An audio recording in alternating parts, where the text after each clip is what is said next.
We've all been to the dentist and know how important it is to brush and floss our teeth. But aside from our daily routines and annual cleanings, is there anything else that we should be doing? Or, what could be doing better to improve our dental health? Let me tell you something. And you already attacked me this morning. Your general health starts and ends with the teeth. It's true, though. Not that I went to dental school. However, our next guest did. They are a pair of dentists sharing the things your dentists wish you knew. Joining us live this morning are Dr. Robert Raimondi and Dr. Marc Sclafani from One Manhattan Dental. Gentlemen, Welcome. It's been a dog's age. Yeah, it's been a while. We've been missing you guys so much. All right, before we get started, let's see these chompers because if a dentist is going to yell at me, I want to know that they have. Look at that. Look at that. Yeah. I have to be honest. Look at those teeth. I've been to dentists that didn't have choppers on. And These guys are right on. And you can't take them seriously. These two, they're doing the right thing. You suddenly sit up straight. I got a good dentist. Is he your dentist? He's my dentist. He's my dentist. Stop. Do either of you have cavities? I mean, No longer. Right. Oh. we get things occasionally. Previous cavities that were restored. Yes. We're not made differently than you guys. Yeah, they are human, They're just. Well, I just want to know. I know they're dentists above the normal level of human, but All right, let's get down to brass tacks. One of us travels with her dental floss everywhere. One of us does not. So how important is it really to floss? Well, we feel flossing is more important than brushing. We like to say. Really? As an adult, a lot of the bacteria sits between your teeth, so flossing is going to help you prevent cavities between your teeth and also prevent periodontal disease. So that's our little pet peeve. If you had to pick one, you'd only floss. Really? Not brush. You'd only floss. You'd only floss. We want you to do both, but if you had to pick one. Right. How about these water picks, that actually, you get that's a in good between the question. teeth? Is that... They're very fancy and not cheap, but No. are they worth the hype? Absolutely. There's a lot of studies that compare different ways of cleaning between your teeth. And when you use a water flosser properly, the studies show it's just as effective. As flossing. Yeah, just as effective. And it's really good for people that have problems with dexterity, arthritis, the elderly population that have trouble flossing. Right. And do you two have water picks? Absolutely. Absolutely. Wow, Yeah, see, I love I'm thinking water pick now. I'm feeling a little water pick. He's going My from birthday's coming flossing up once a week to now he's going to have a water pick. Because Happy birthday. flossing is so crude. It's just like, the water pick is kind of cool. I got another piece of machinery here, something going on. It's fancy. Okay. All right. Try it out. It's great. Try it out. And, I mean, They seem underwhelmed by my choice. All right, what Pro about... technique would be to water floss and regular floss and then brush. Oh, you're killing There me. is a 3 lot. steps now. There is a lot that goes into this business. Wow, I'm exhausted already. You need a lot more time than it's been. What about teeth whitening?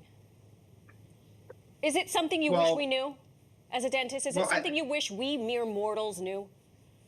I think we talk every day with the patient about this, and we find that too many people try the shorter, easier way of getting whiter from their perspective by using whitening toothpaste, which do not whiten your teeth. They're simply abrasive.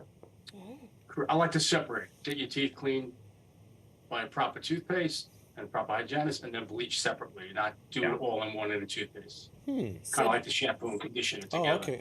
Like the shampoo and conditioner together. That's Don't a good do way. it. No, but that's a good way to think about it. Don't do it. And these two have good heads of hair. Look at that. Look at Also that. have a question about how vigorous you brush your teeth, or even the intensity of the brush, because there are different brushes. Right. Bristles are But you soft. have an electric. I have an electric one.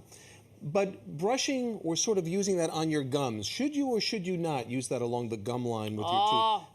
I know the answer. Absolutely. It's a great question. So, Marisol, what do you think?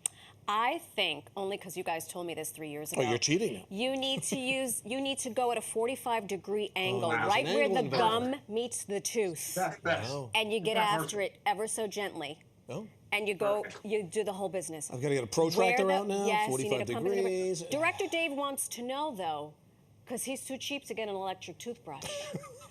No, Soft, he doesn't get paid enough. medium, or hard? No, that's an easy one. Yeah. Come on, you Right. can answer that. It's definitely soft.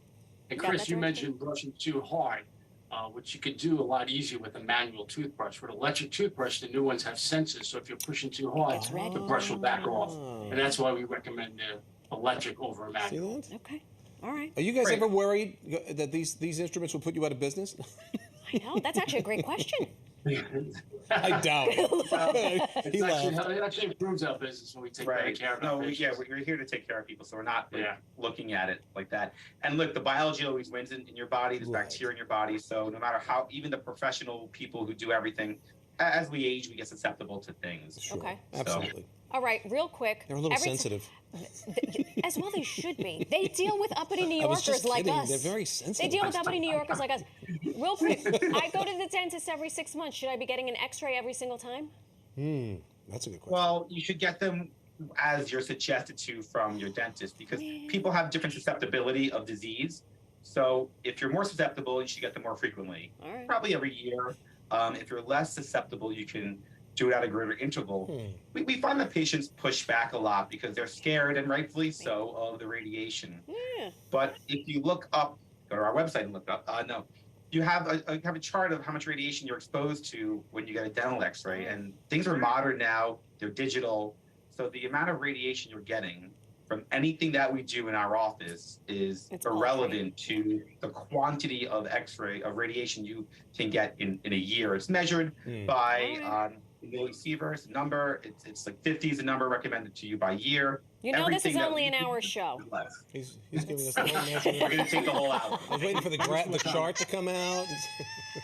Yeah, so one dental x-ray is about a round trip to LA and back, pretty much. There you go. Fantastic. Okay, that put it in perspective. Dr. Marc, Dr. Rob. Much. Love these guys. Love you so much. Thank you so much. You know,